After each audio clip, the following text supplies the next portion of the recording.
On today's episode of What's Going On with Shipping, the motor ship Ocean Explorer is aground in Greenland. I'm your host, Sal Mercogliano. Welcome to today's episode. So we don't talk too much about cruise ships all the time on this channel. There are a lot of great YouTube channels that cover cruising on a daily basis. But this issue is a really interesting one because it deals with an expedition cruise ship. This is a smaller cruise ship, smaller crew, less passengers, that go to areas off the beaten path. This is not the Icon of the Sea, one of the big monster Royal Caribbean, Norwegian, or Carnival cruise ships. These are much smaller vessels designed to go to these regions, much more expensive to go, longer voyages, but there are also more risks associated with them. We talked about this not too long ago on a ship that was sailing back from Antarctica to South America, where several people were actually hurt and, in this case, killed on board because of waves. But in the case of the Ocean Explorer, it's a vessel that ran aground off the coast of Greenland. We're going to take a look at this story and give you the background on it. If you're new to the channel, hey, take a moment, subscribe to the channel and hit the bell so you'll be alerted about new videos as they come out. All right, let's jump into it. So this is a story over on G Captain. Mike Scholler put this together. This is Ocean Explorer, and you can see how green Greenland really is. Man, did Leif Erikson lie through his teeth concerning Greenland.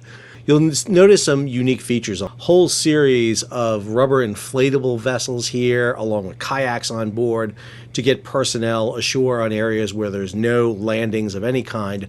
You will notice that in this case, this is a picture from the grounding, that the ship does have its lifeboats down. To get into the story here, an expedition cruise ship with 260 people on board remains stuck in a remote, and this is remote, Greenland Fjord. I'll show you where it is. After attempts to refloat the vessel at high tide failed. So Greenland on the west side has extremely high tides, range of tide. East side of Greenland, not so much. And so tide really isn't a big factor here. The motor ship Ocean Explorer ran aground Tuesday in Fjord, part of the Northeast Greenland National Park. The ship remains stable with no threats to the environment and everyone on board unsafe. So this is really important. Number one, ship's not leaking. They haven't busted open the side of the vessel. And most importantly, they're not worried about the vessel rolling or sinking at this point. While there are other cruise ships in the area, the nearest ship capable of helping was located more than 1,200 nautical miles away. Denmark's Joint Arctic Command said Wednesday it has sent the Knud Rasmussen, an offshore patrol vessel in the Royal Danish Navy, which is due to arrive Friday morning. An initial attempt to refloat the vessel at high tide early Wednesday using its own power was unsuccessful. All right, let's break this down a little bit and talk what they're discussing. So here is the coast of Greenland. This is marine traffic. This right here is the Knud Rasmussen. It's at the very southern tip of Greenland. And it has to run, I tell you, all the way up to here. This is the 1,200 miles. It's going to come all the way up to Denmark Strait through the very passage where Bismarck, for example, fought out Hood and Prince of Wales, up here into the very northern reaches, up into a fjord and down the channel of another fjord. But that's 1,200 miles. That's a good distance away, and they're talking about not getting there till Friday. This is the fjord with other ships around. So here is Ocean Explorer. You'll see the vessel in that fjord right here. She is way up there. I mean, way up, a very narrow fjord, and run aground. Now, it's not unusual for ships to go there. This is the track for the Silver Endeavor. The Silver Endeavor was just there. Granted, they didn't go quite as far into the fjord as Ocean Explorer, but they're there. And there's also other ocean vessels in and around the area. So should something happen, they can sortie vessels very quick there and get into it. This is an area that's not devoid of ships. And the fact that ships haven't been diverted there tell me they think they're in pretty good position. They're not overly concerned with any issues associated with the ship sinking or a potential casualty.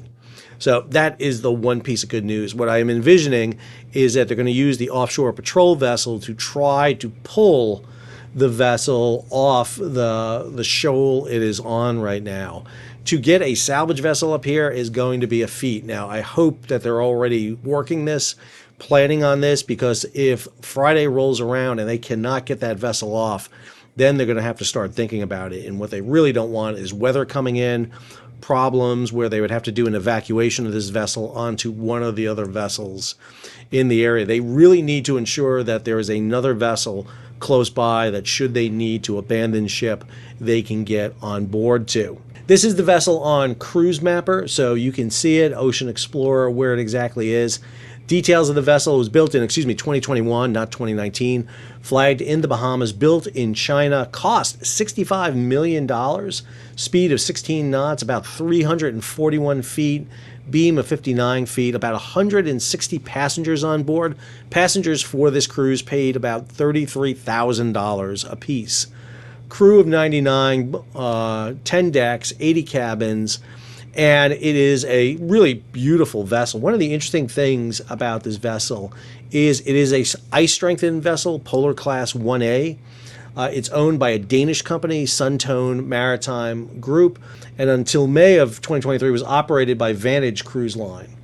It's chartered right now to Aurora Expeditions. What is really interesting about the ship is the technology involved. So one of the things we see here is a very unique bow structure called an X-bow. Very unique. It has this kind of almost dagger shape in the water. It increases in its tumble home coming up to the vessel. It's designed for extremely bad weather, which you can encounter obviously in this area.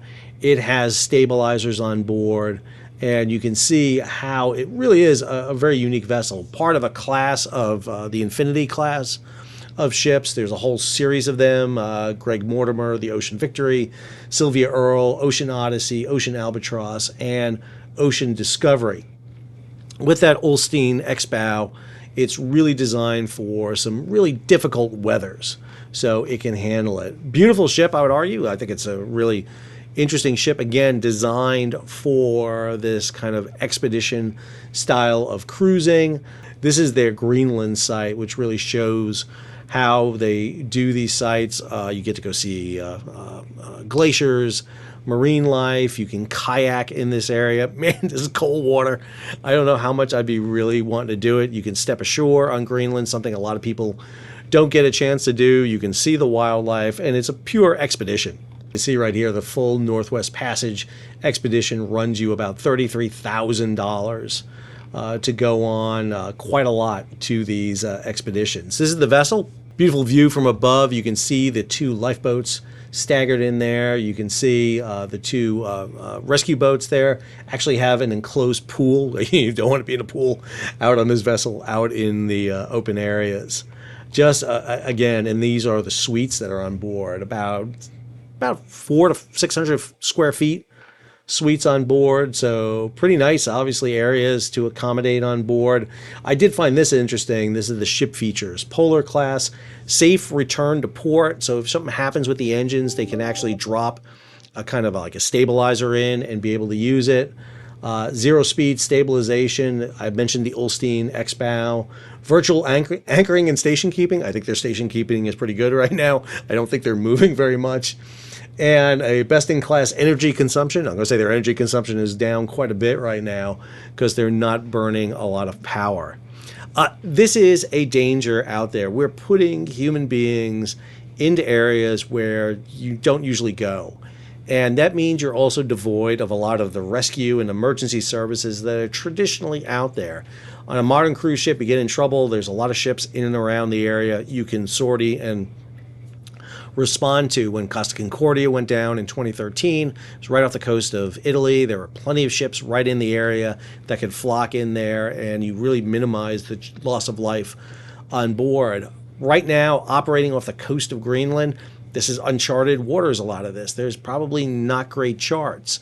And companies like this that operate these vessels should have procedures in place should something go wrong, either another vessel coming to their aid or rescue and salvage services on tap for how to handle an emergency like this. So just know, while cruising is extremely safe, it is a very safe process to go on. There's a question about the impact on the environment, on local infrastructure, on pollution both in the water and in the air. In terms of safety, they're extremely safe. However, as cruise ships push the bounds of size and you start putting thousands of people on individual platforms and you start sending cruise ships into areas where there's not a lot of infrastructure, there is potential risk and you should be aware of it. Not saying not to do it, but just saying that you need to be aware of that potential risk.